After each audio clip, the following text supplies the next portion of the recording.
that we're studying tonight. And the first law is the law of worship. So let's start again this part. So what it is, worship? So it's that feeling or expression of reverence and adoration for a divine being, meaning God. What's the purpose of worship? So it's to raise our thoughts and so we can connect to God, we can connect to the source of life. And this belief in God or some supreme being, it's an inborn feeling. And the majority of people feel that there is something else, there is like a supreme being over them. So it's something like it's inborn. Um, so the spirits tell us that in order to worship, we don't need ceremonies, we don't need rituals. That's not what matters. What really matters, what connects us to God, it's our intentions, it's our feelings, it's what we have inside, not outside.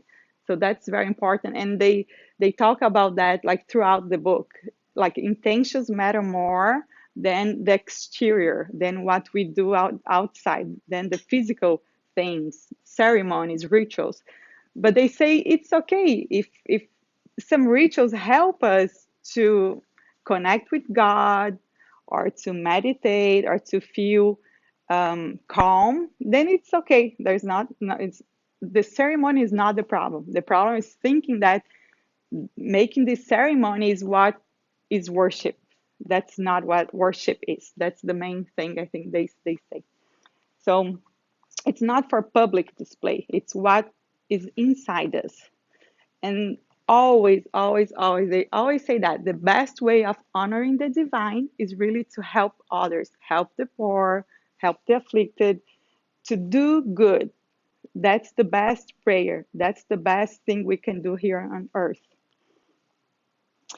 So they say if you claim to love God, but we are self-centered, envious, unkind, unforgiving, and greedy, it means we're just religious with our lips, not with our hearts.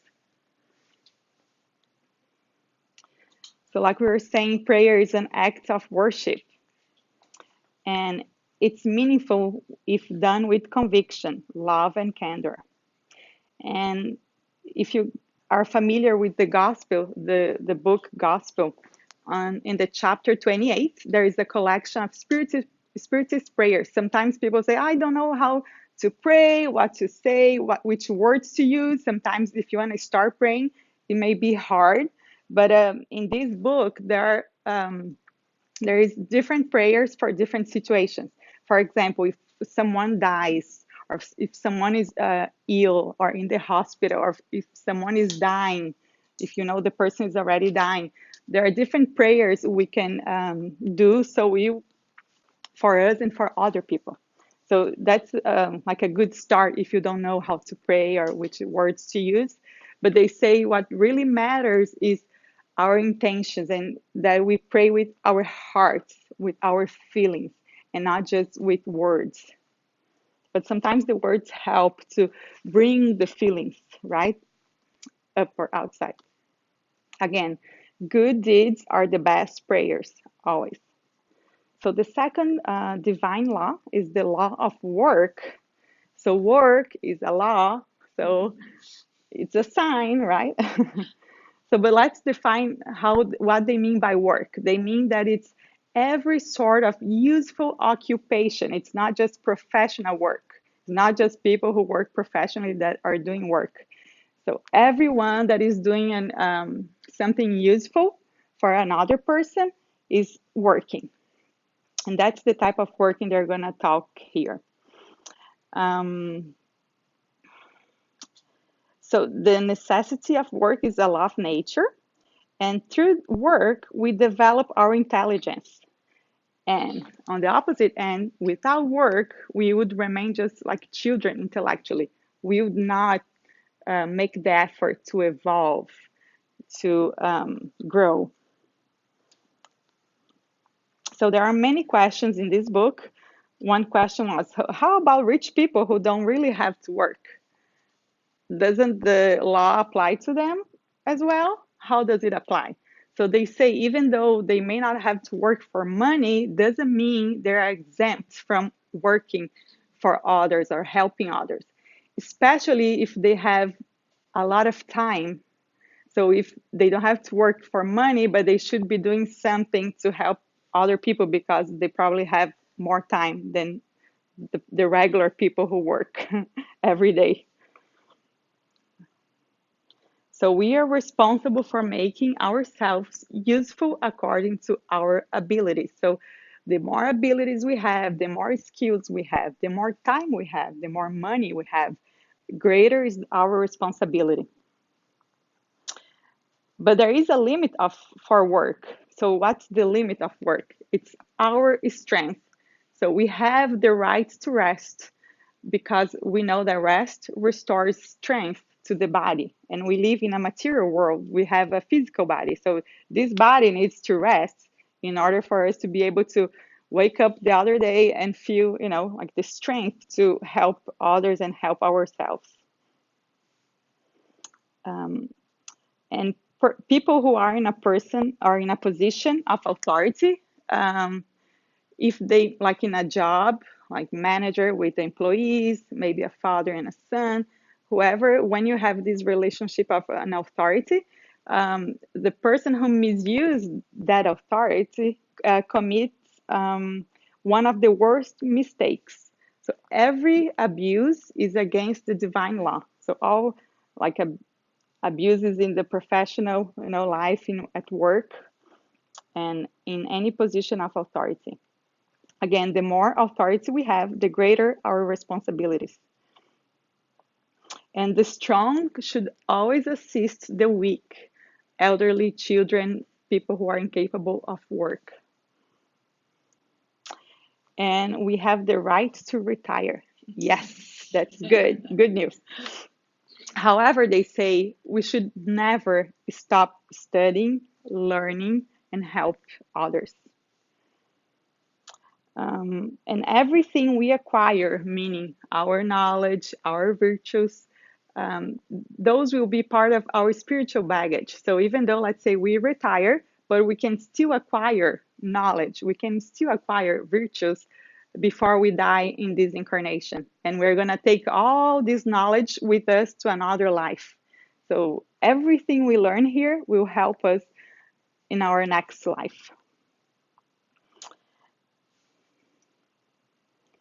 And in the book, there is a part where they talk about education and how education is important because it's a starting point for our social being.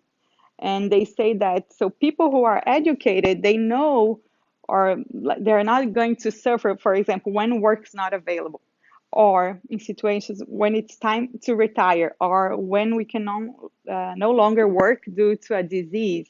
So when people are prepared, they won't starve in situations like this. So they say it's very important that people get educated.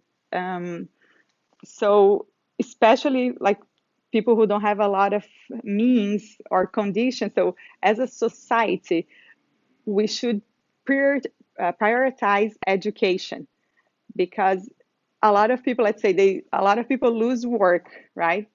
And then they cannot work for some time. So maybe they will starve, some may die, I don't know, or they will be in a really bad situation. So as a society, we must help and educate everyone because when people have the knowledge, they know how to prepare for the future. They know how to prepare for when maybe there's not work available, maybe they saved some money, or they learn that you cannot spend everything you earn because we never know the future. We need always to be careful, especially like if you have to provide, for someone. For example, also when it's time to retire, how many people are going to retire and are not going to have money because they never, like we don't learn at school how to save money, or we don't learn financial um, classes. So it's very important that as a society, we teach everyone to be prepared for situations like that when work's not available, for example. So the third law is law of reproduction. So this is a natural law, and without reproduction, the material world would come to a very speedy end. So we need reproduction, right? Because otherwise, the planet wouldn't be able to continue. Life on planet wouldn't continue, and we are on a physical planet right now, on a physical world. So reproduction is essential. And they talk also about the evolution of races. So it's natural that some races will eventually disappear, and others more evolved will take their place. So this is part of nature. This is natural.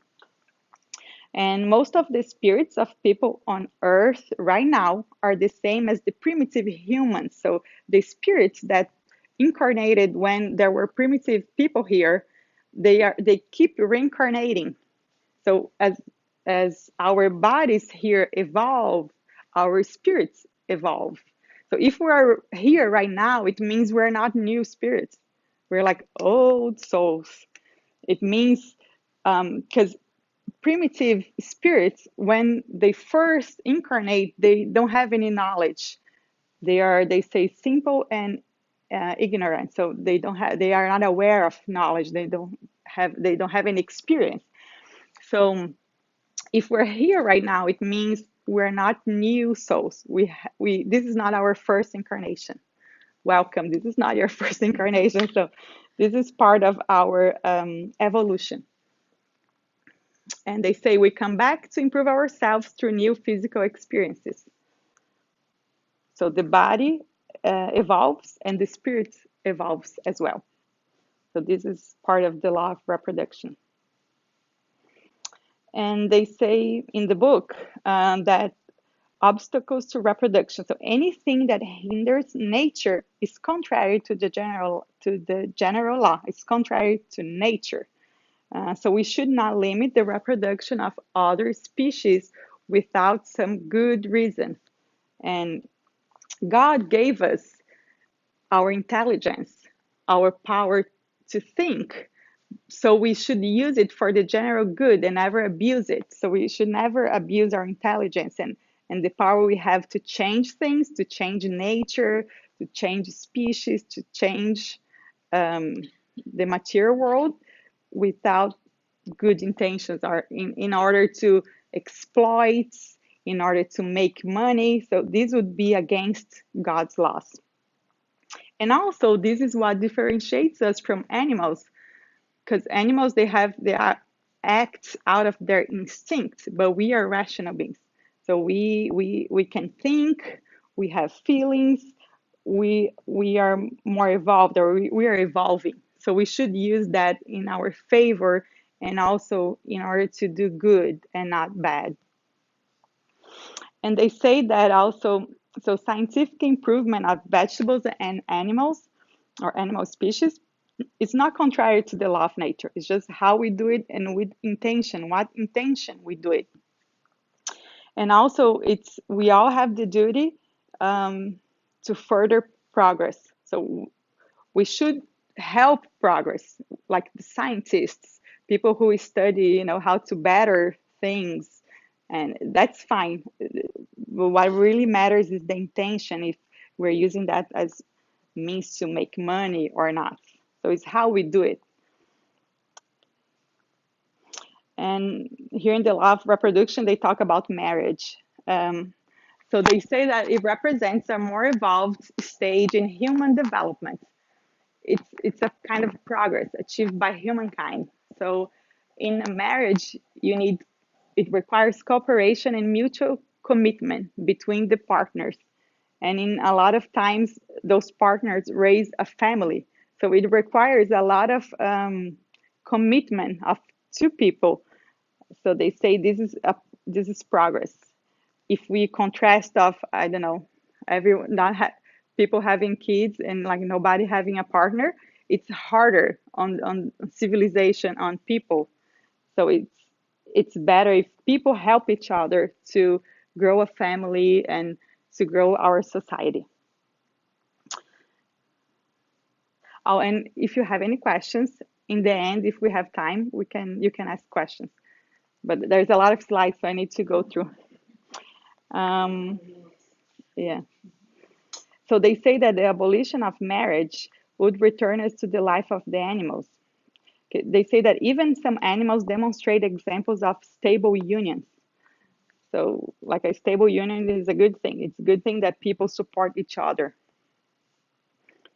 And we're not talking about like civil marriage. We're just talking about people getting together and helping and being partners.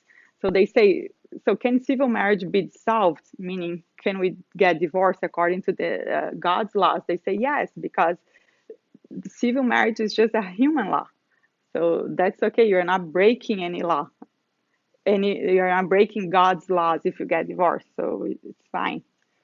This is something that we instituted here. And about celibacy, um, they say those who choose celibacy from selfish motives, they are failing to perform their shared duties in the social order.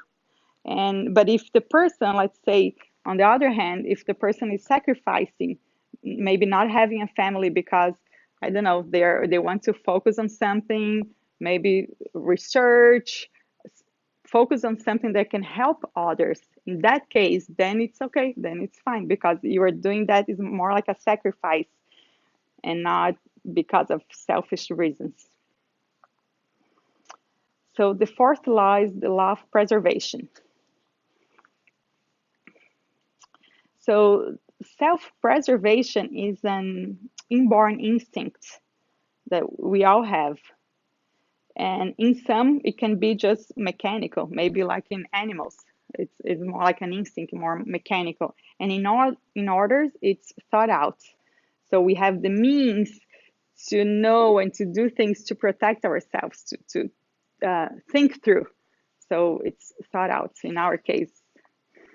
Um, and also, so this self-preservation instinct exists because all beings are necessary to the working out of the designs of providence. So basically, we must be alive in order to follow God's plans, in order to evolve here on earth. And also because we are part of the evolution of other people. So other people help us to evolve, and we help other people to evolve because we live in society. And that's another law we're going to talk later. So if we have the instinct of self-preservation, means we also have the means of self-preservation because God would never instill the will to live in us without giving us the means to survive.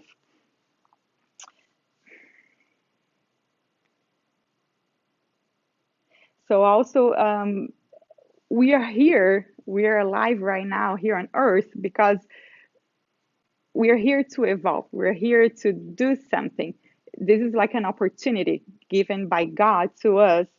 And if we shorten our lives, it means we're not going to fulfill whatever our mission is, whatever our goals were when we incarnated. So we should live our lives and we should not shorten our lives. And that's why we have this instinct of self preservation. Um, and in this chapter, they talk about what is really a necessity versus what we want. So our wishes. So we need to learn to be satisfied. We're never satisfied, especially because if we think or if we pay too much attention to the material world, it's like we're always looking for something else to buy, something else to, get entertained and not focus on other things. Sometimes we just focus on the material things and we're never satisfied because material things will never fully satisfy anyone. Every time you get something, then you are looking for the next thing, right? So it's good at the time, but we're always looking for something else because it will never fulfill our inner what we're looking for. Let's see what else here. So they say that Earth provides us with everything that is essential, but we make excessive demands. So the reasons why there's not enough for everybody, it's because basically we're selfish. So selfishness of those who control the means, And also sometimes it can be of our own negligence and lack of effort, because nature is not stingy. We are greedy. We always want more, more, more. And they say that sometimes we act like children. We feel entitled to have everything, and we get mad if God, with God, if we don't get everything. So sometimes it's just we act like children. It's time for us to grow up and to really think what's a need versus a wish, what I wish, or and they always so um, they say there was a question regarding um, like there's too many people on earth. How is that, how is that going to work out if there's always more people being born? But they say the more people you have on earth, it means you have more resources, you have more labor, you have more intelligence. So we have more means to survive if we have more people. And um, whatever is here right now, it's always allowed by God. So if there's people being born, it means it's being allowed by God. It's not never gonna be. Um, we're not gonna overpopulate because also we're gonna talk about the law of destruction. There is a cycle for everything. There will be natural calamities. There's a lot of things that can happen that will balance the species. So we should not be worried about, oh, we're going to get overpopulated. People have to jump out of the planet. No, that's not how things work. That's not how nature works. So they say there were a lot of improvements so far through the efforts of scientists, philanthropists. So despite the increase of population, actually the shortages of productions have decreased. It used to be much worse, basically. And they say it's our right to enjoy the fruits of the earth. It's a human right, but solely from the need to preserve life for our self-preservation. There are limits for our pleasures, and those limits are set by our real needs. Um, so, for example, they say any excess, any abuse is against the laws of God. And when we abuse, so let's say when we eat too much, we already feel bad. We don't feel well. It hurts. So you see how, so that's the limit. When we start to suffer, it means we went overboard too much. So we need just to pay attention, and we'll see what our real needs are, and when we're reaching the limits, or when we just went past by it. And also, so nowadays we have diseases of excess. So before, I think still we have people who die of hunger that don't have enough, but we also have a lot of people who have a lot. So we have the diseases of excess, and they consider some chronic diseases like diabetes, heart disease, cancer, obesity. So those are the diseases now of excess, because we have too much, we don't know our limits. Now we suffer also because of that.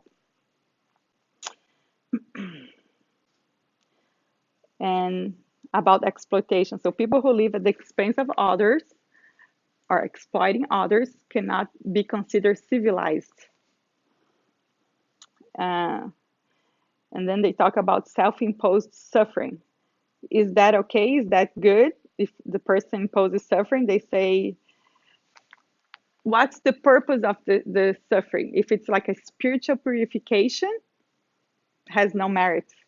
But if it's a true sacrifice to endure hardships for the sake of others, so if the sacrifice is for others, then it's legit or okay, it has merit. But if it's just for the sake of it, just to, I don't know, to look like the person is spiritualized, this is not the real sacrifice. It's not according to the divine laws. So they always suggest us to ask ourselves, is this, whatever it is, sacrifice or whatever you're doing, does it benefit someone? If it does, then it's okay, it has its merit and it follows the divine laws. They always say, do good to others and your value will be greater.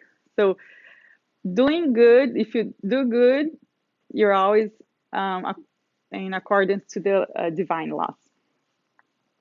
So law of destruction. So the first time I saw this, I thought it was weird, but it's a law.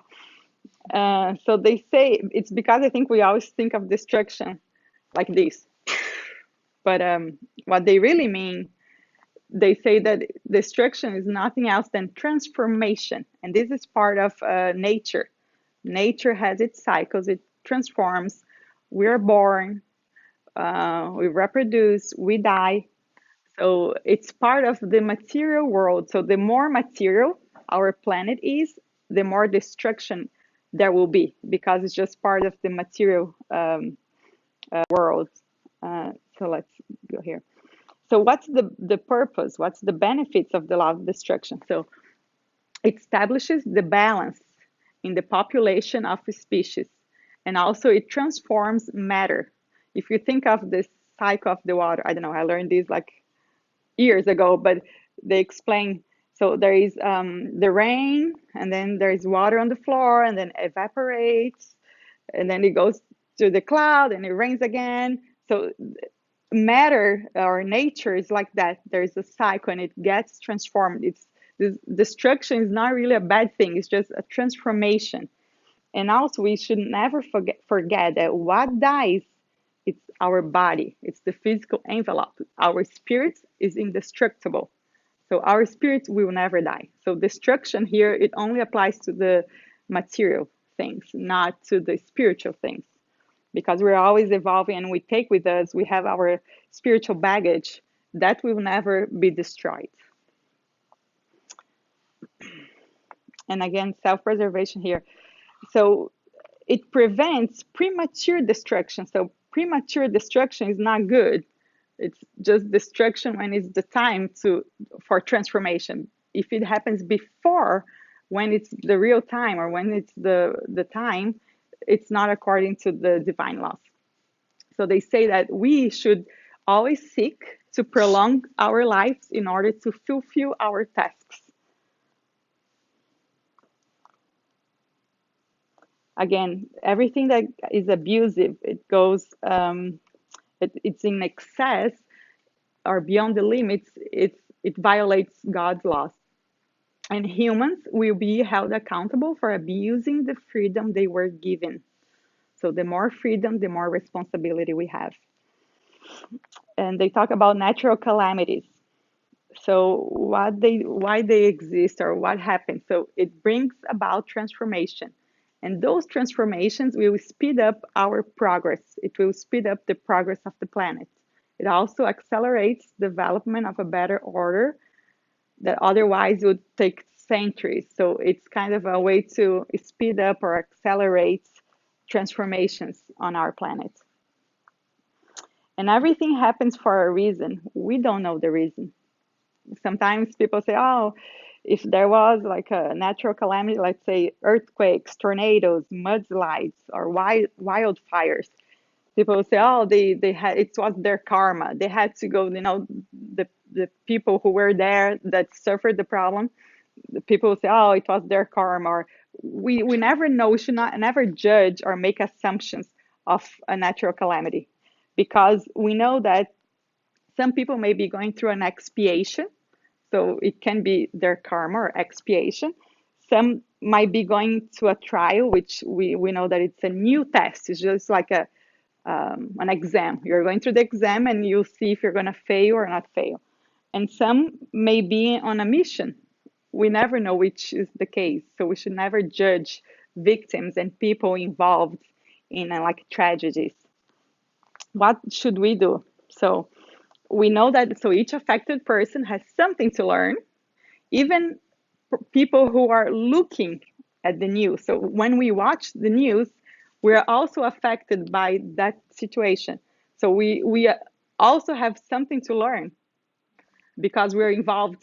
It can be only like in feelings. Maybe some people will see something and they will, be mad at God. They will curse.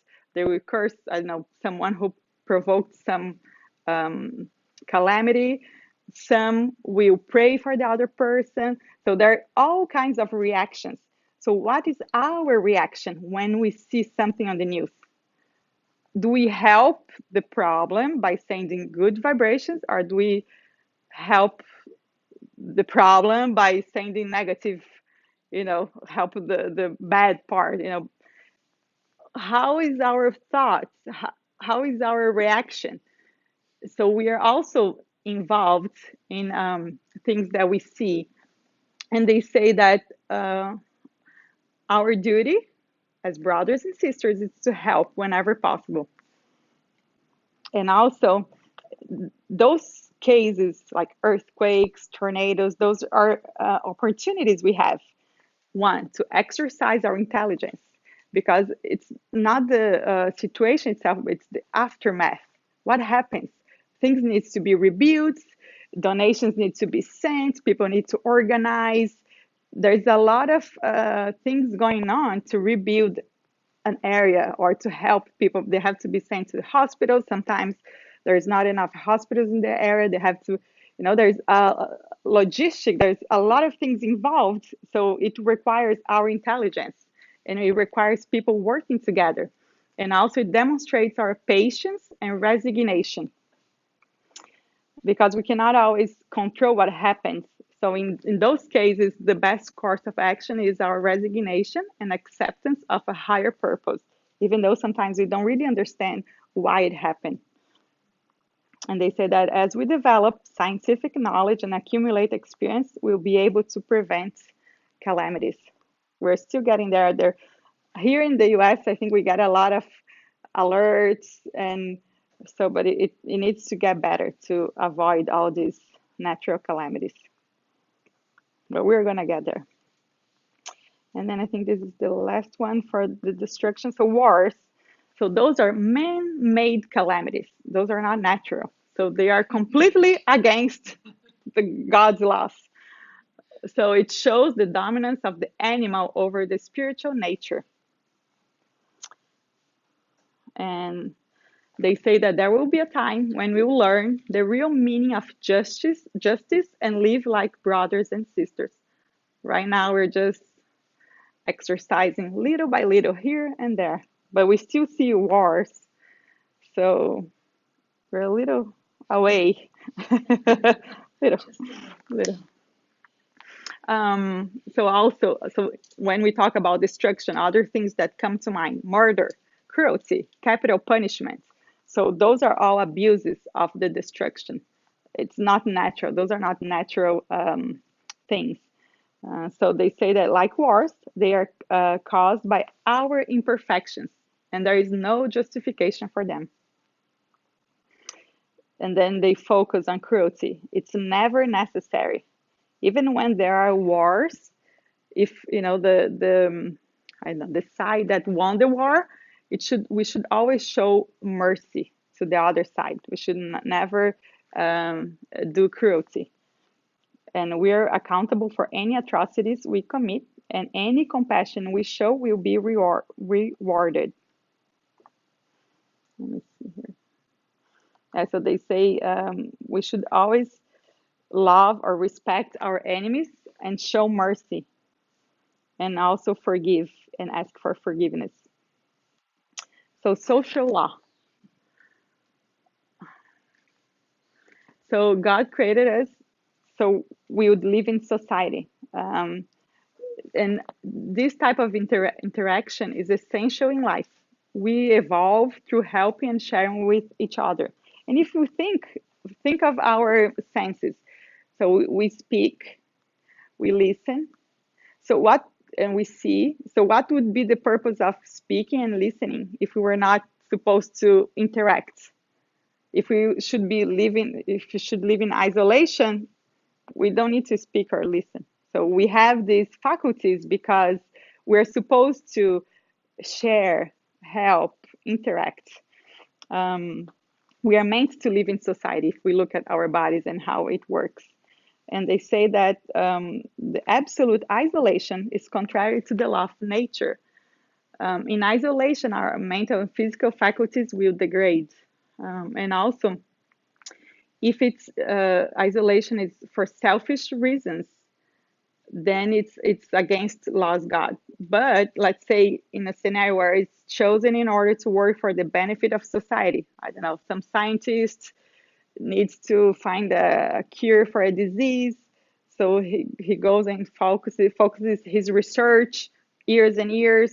So this kind of isolation for a good cause is okay, but isolating just because I cannot live in society anymore, going against God, or this is not the type of isolation that we should seek.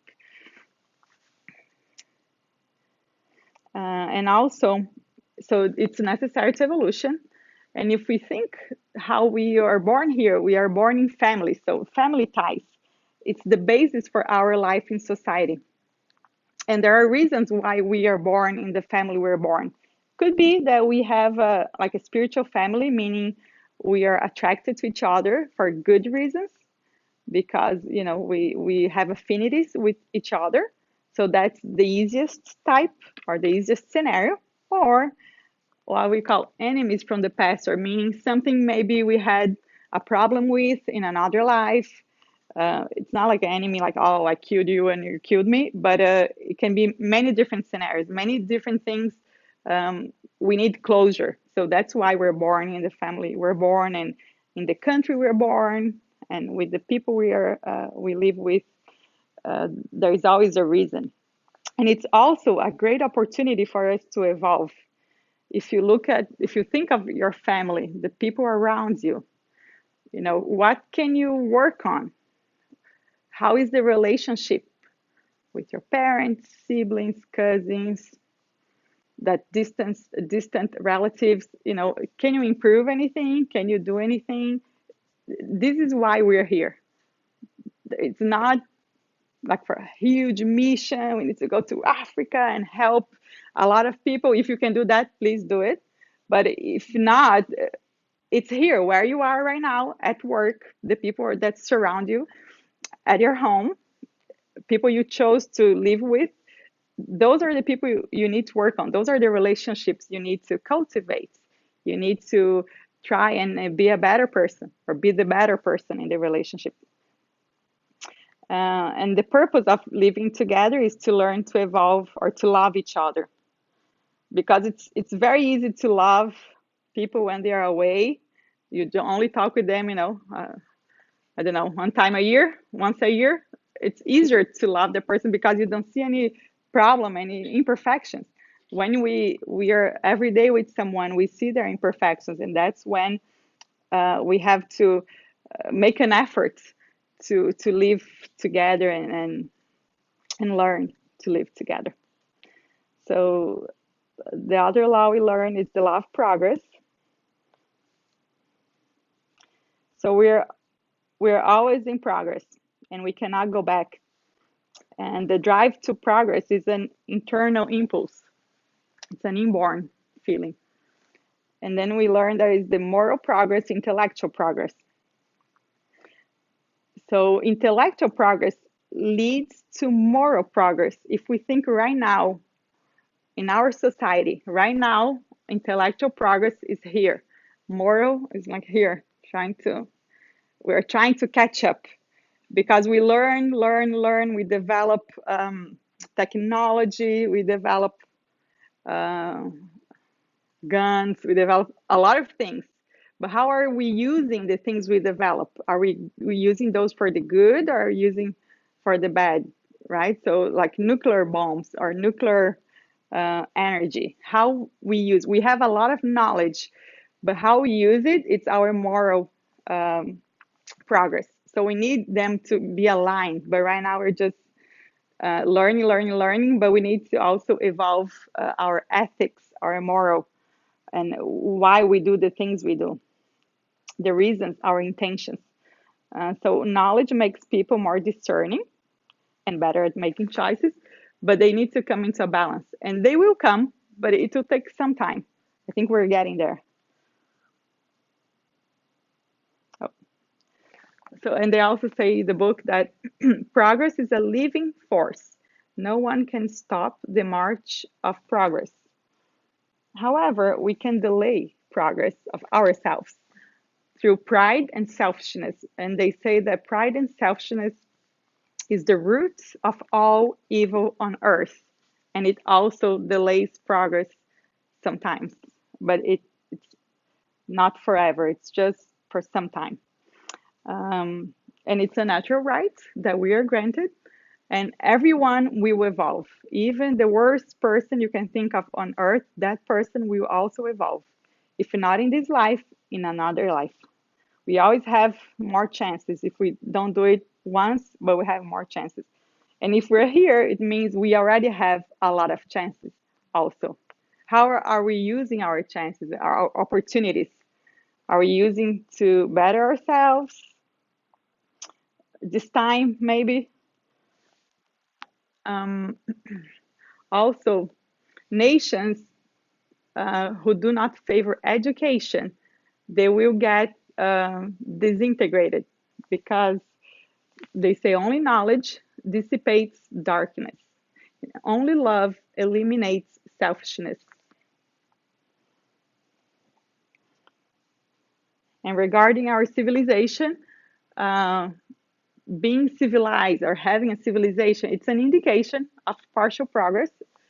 It needs to be correct. I mean, there's still a lot of things that needs to be correct. It has a lot of flaws, but it's part of our progress, in being civilized, and also progress of human laws. So human laws evolve, they change all the time, and because our societies have different demands, so we need human legislation to change accordingly. But the more the human laws change, the more they're going to be aligned with the divine laws. So the more we evolve, those laws will start to align. But we know that people are not perfect. So those laws are still compromised by personal biases and desires. So people who are in power, they want to still to keep in power. So they will make laws so they can be in power, right? So because of our imperfection right now, our laws are imperfect. But as progress takes place, these flaws will gradually be removed from the codes of justice. Law of equality. And here they talk about equality in different senses. So we're going to go through some of them. So natural equality. So it's we're all equal before God. There's also there's a say that says the sun shines for all. It doesn't matter the rich, the poor, doesn't matter men, women. So we're all governed by the same natural laws. We are born, we die. They say that death doesn't spare anyone. Doesn't matter how rich you are, right? So in the end of the day, we're all gonna die. However, there is inequality of talents because so God created all spirits equal. However, in our experiences, we have differences. So we incarnate, we have experiences, we make our choices, and that will create an inequality of talents. So as we evolve, we're gonna go. So we're some people will learn, I don't know, how to be honest. Some people will learn how to be patient faster than others. So we acquire virtues in different ways because we go through different experiences. And that's okay because that's also part of law of nature. Diversity is necessary. And also because each person contributes to God's plan according to his or her ability.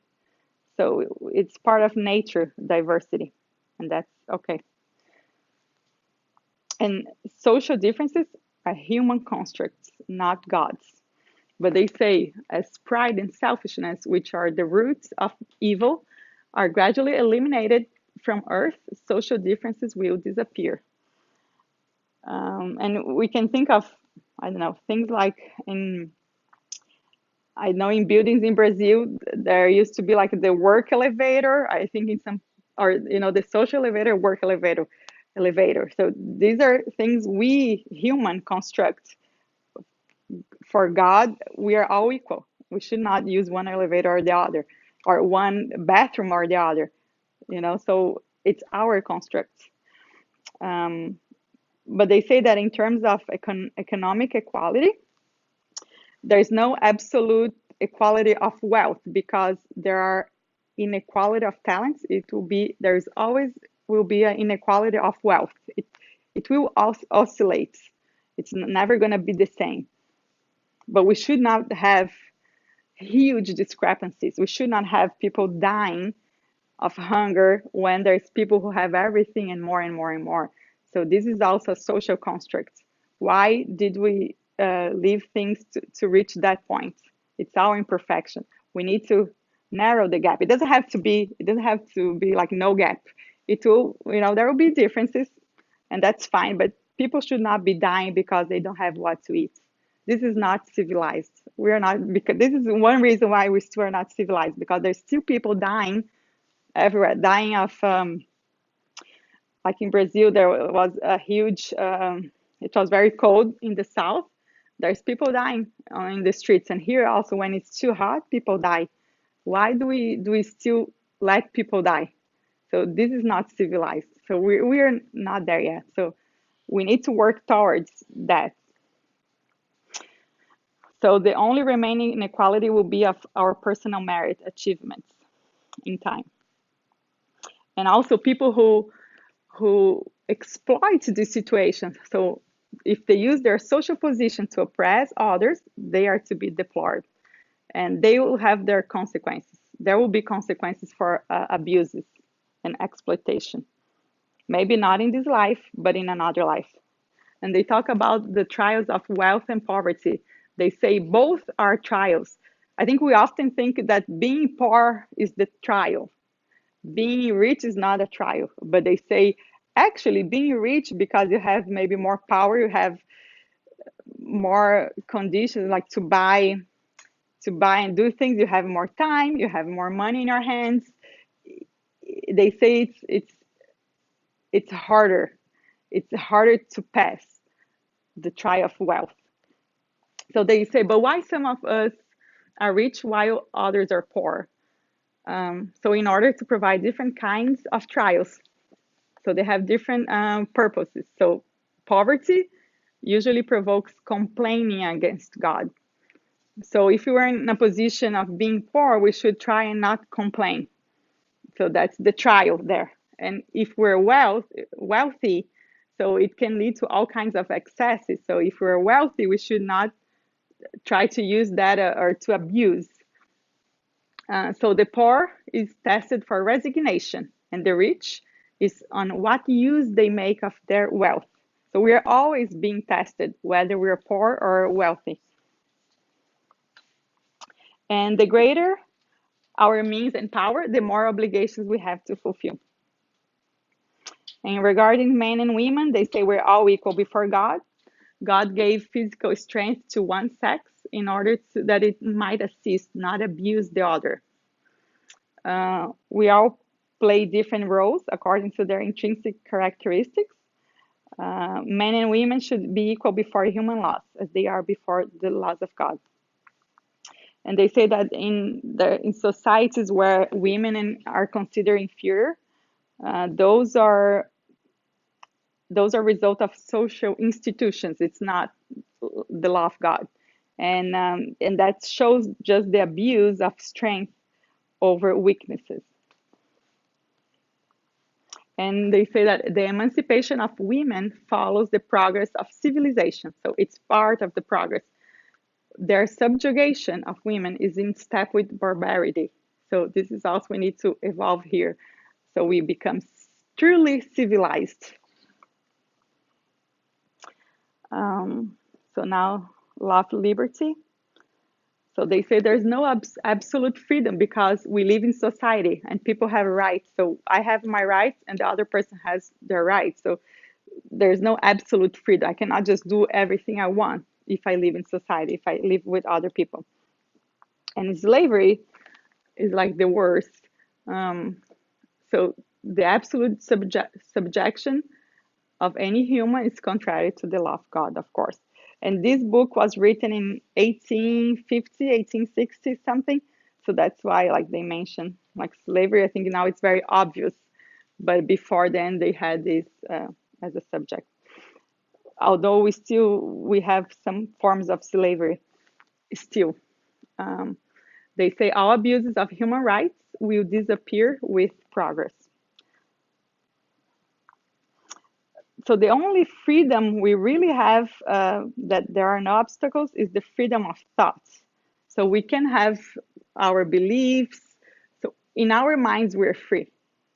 But in our actions, we are not free because there is the right of the other. But we do have free will. We have freedom of choices. We can choose. Sometimes we can make a mistake by choosing. And without free will, we would be machines. So we do have the power of free will. And regarding the thoughts, we are responsible for our thoughts. And God, the nature, universe, whatever you want to call, it's always aware of our thoughts. It's we cannot hear other people's thoughts, but like spirits and God, they are aware of our thoughts. We cannot hide in the spiritual life. And regarding faith, so there is no fate other than the spirit's choice before reincarnating. So they explain that when before we reincarnate, we plan, and maybe not everybody, but I guess the majority of people can plan and maybe have their mentors, spiritual guides help them planning their incarnation.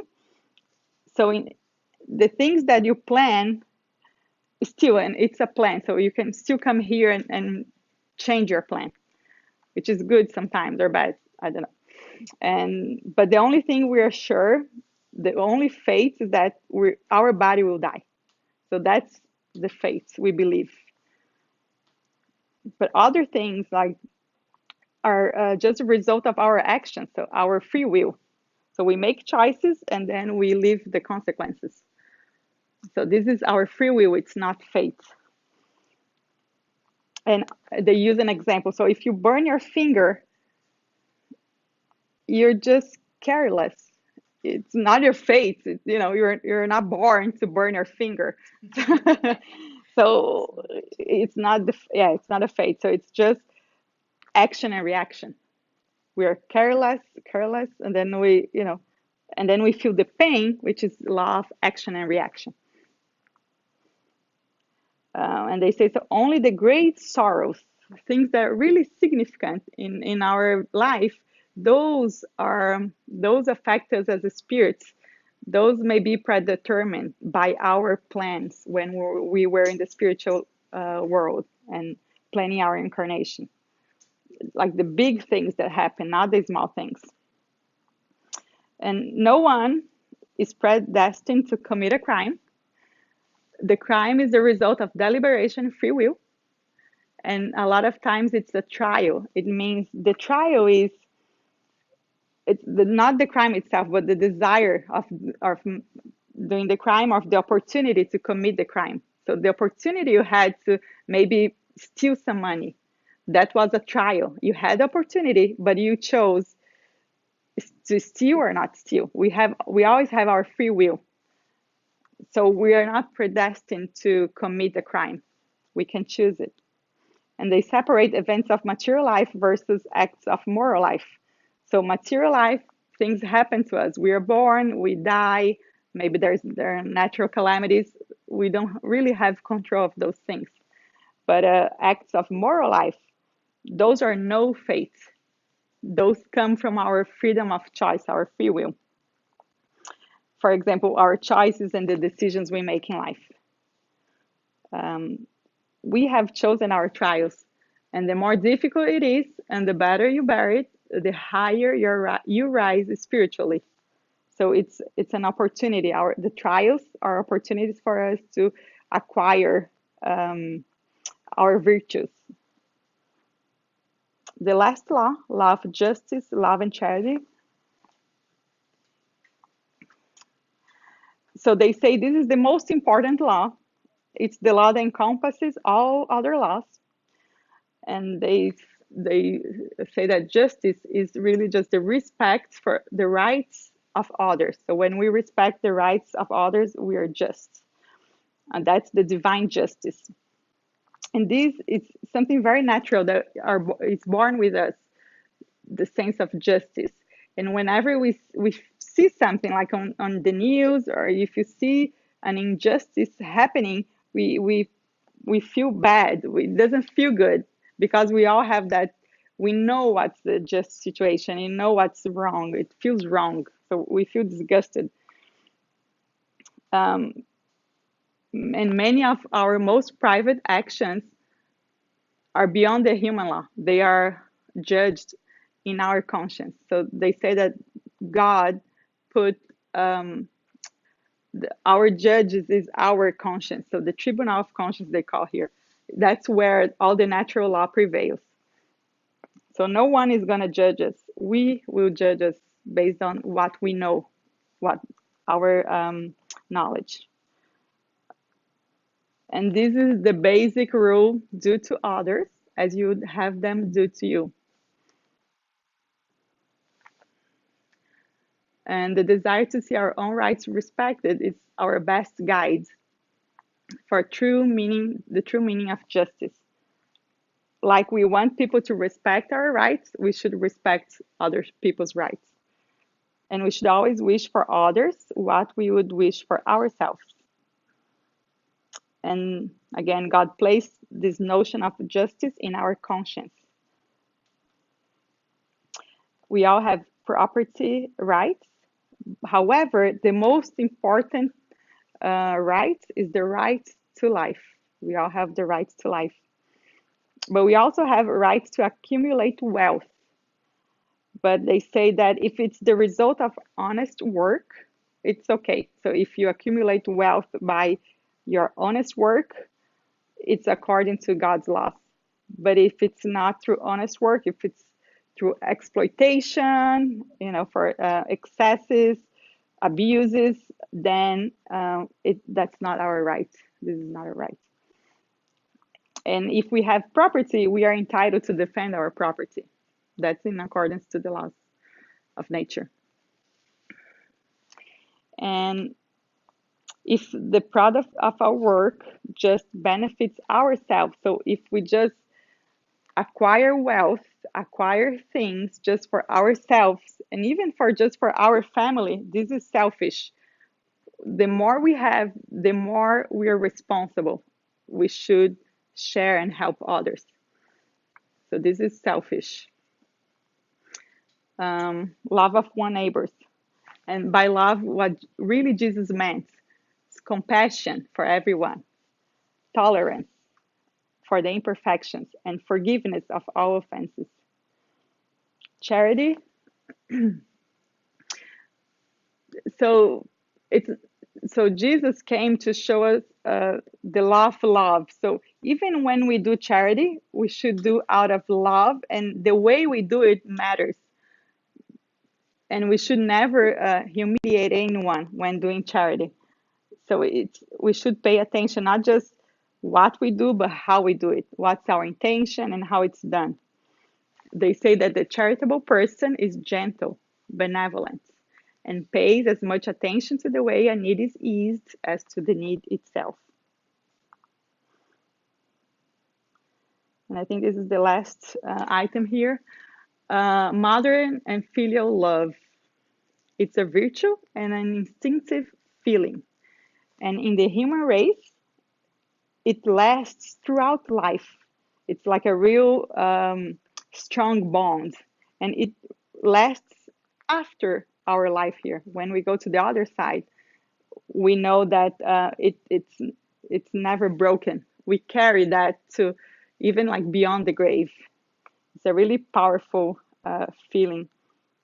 And but in some cases, they explain that there might be an absence of the motherly love, and it could be again a trial chosen by the spirit of the child, or an expiation. Let's say one example: if a previous life it had been the spirit, a bad parent or a bad child.